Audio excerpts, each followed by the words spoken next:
헌법소원을 청구할 청구인단을 모집하고 있는데요.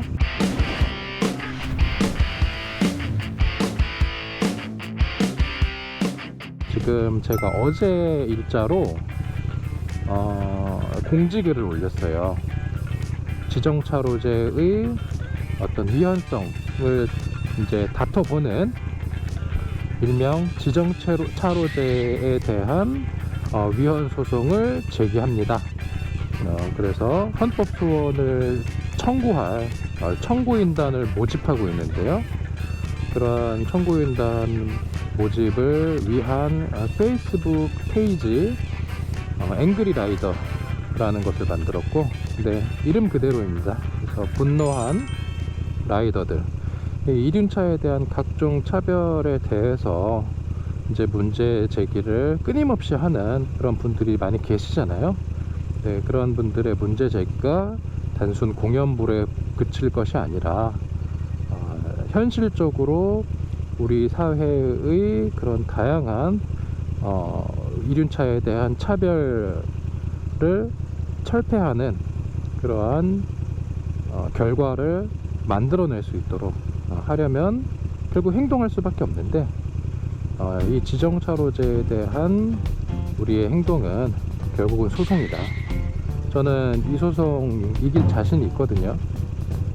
근데 소송은 크게 투 트랙으로 진행될 것 같아요. 하나는 이제 지정차로제 위반으로 과태료 부과 처분을 받은 분들이 그 첫 번째 그룹이 될 거고요.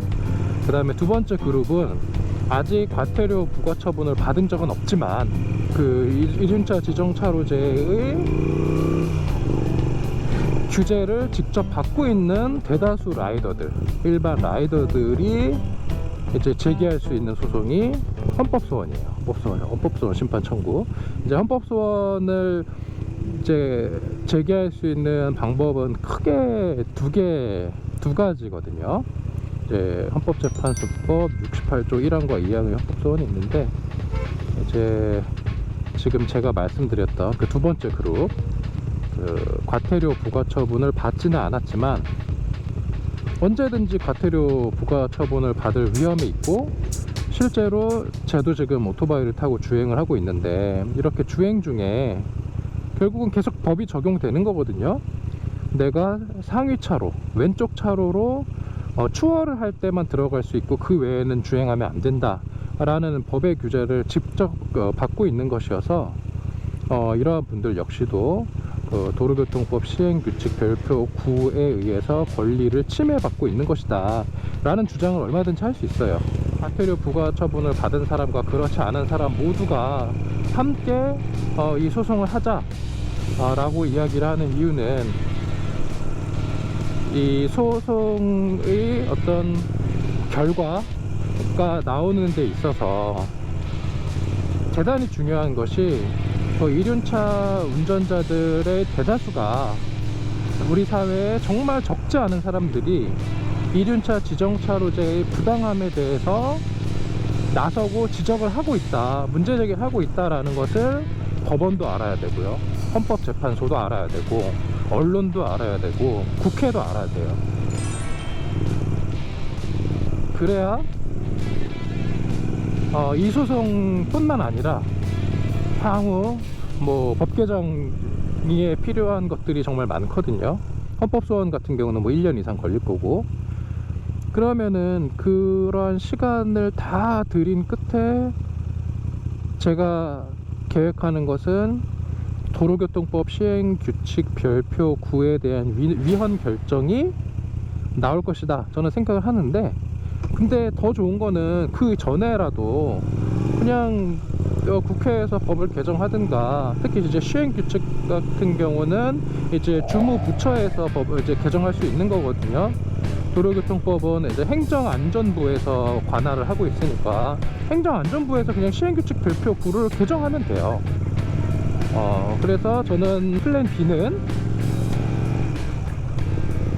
헌법재판소의 위헌 결정을 받아내겠다는 것이고, 두 번째는 이렇게 많은 사람들이 예를 들어서 1000명, 2000명, 10,000명, 10만 명 이런 사람들이 시행규칙을 개정하게끔 그렇게 촉발하는 그러한 의미가 있는 거다 라는 점을 좀 말씀을 드리고 싶어요. 그래서 지정차로제, 이륜차 지정차로제 위헌 소송 참가인단에 그냥 다른 사람이 하겠지 이렇게 생각하지 마시고 좀 많은 분들이 참가를 해주셨으면 좋겠어요. 그리고 본인이 참가하고 또 같이 이륜차 타는 사람들 있잖아요. 그 동호회도 있고 뭐 크루들도 있고 한데 그런 크루들한테도 이런 지정차로제 위헌 소송 하는데 같이 하자라고 좀 적극적으로 설득을 해서 많은 사람들이 주위에 있는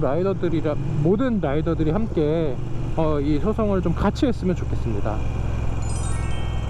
그래야지 그 소기의 성과를 이룰 수 있을 것 같아요.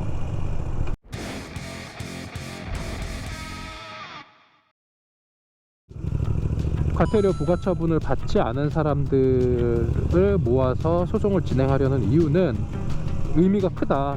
예를 들어서 10만 명이 모여서 이 도로교통법 시행규칙 별표 9가 위헌이다 라는 주장을 한다면 헌법재판소나 법원에서 이 사건을 더 중하게 여길 거예요. 더 중요한 사건으로 취급을 할 수밖에 없고요. 이게 언론 보도도 되고 이러면은 보다 신중하게 검토할 거예요. 우리나라의 헌법재판소에 제기되는 수많은 그런 헌법소원 신청 사건들이 있어요. 그런 사건들을 물론 우리 헌법재판관님들과 우리 재판연구관들이 있는데 다 열심히 보시리라 믿지만 사안의 경중이라는 게 있거든요. 어떤 곳에 가더라도 헌법재판소 역시도 마찬가지일 거예요. 사회적으로 이슈가 되고 보다 많은 사람들이 문제 제기를 하는 그러한 사건이라 한다면 보다 신중하고 면밀하게 들여다볼 수밖에 없겠죠. 이게 예를 들어서 뭐 과태료 지정차로 위반을 한 뭐 오토바이 운전자 몇 명이 제기한 사건이라는 것과 이륜차 운전자 예를 들어서 10만 명이 모여서 지금 이 법이 위헌이다 라는 거 주장을 하는 사건, 면밀하고 신중하고 신중하게 판단을 하고 목소리에 귀를 기울일 수밖에 없죠. 결국은 이 사건을 이제 우리가 원하는 방향으로 풀어가기 위해서는 과태료 부과처분을 받은 사람들 몇몇의 문제가 아니고 대다수 이륜차 운전자들이 이 사건을 들여다보고 있고 헌법재판소의 결정을 지켜보고 있다. 나아가서 이 도로교통법 시행규칙 별표 9가 위헌이다. 왜 위헌인지 헌법재판관님들은 사실 잘 모를 거예요. 오토바이를 본인이 직접 몰아봐야지. 왜냐하면 이게 사람의 어떤 인식이라는 거는 경험에 지배당할 수밖에 없거든요. 자기가 경험하지 않은 영역에 대해서 잘 알기는 어려워요. 그 재판관님들이 이제 기록을 보면서 이 지정차로제가 뭐 그렇게 문제인가? 이렇게 해서 그냥 생각할 수도 있어요. 아니 오토바이는 당연히 하위차로로 가야 되는 거 아니야? 이렇게 판단을 하는 것과 수많은 라이더들이 다양한 관점에서 이 하위차로가 얼마나 위험한지, 그 다음에 상위차로로 가는 것이 도로의 교통 흐름에도 훨씬 더 도움이 되는 것인지, 이러한 것들을 수많은 사람들이 이야기를 해줘야 재판관이나 또는 이 사건을 담당하는 연구관들이 봤을 때 그렇구나, 이거 이륜차를 하위차로로만 진행하게 할 이유가 하나도 없네? 라고 받아들이게 해야지 이 사건을 내서 위헌 결정을 받아낼 수 있는 가능성이 높아지는 거거든요. 그래서 보다 많은 사람들이 이 지정차로제 위헌 소송에 참여를 해야지 된다. 제발 좀 참여를 해달라, 이런 말씀을 꼭 좀 드리고 싶습니다.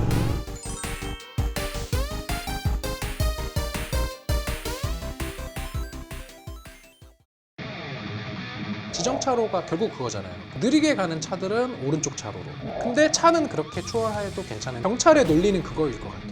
계속 1차로로 왔으니까 1차로로 주행한 거다. 딱지를 대단히 부당하게 당하는 거죠. 지정차로는 그 자체로 일단 위헌인데, 지정차로제가 이제 부당하다 이런 얘기에 그렇죠. 덧붙여서 오히려 이륜차 운전자들을 더 위험으로 내보는 것이다, 이런 것이죠.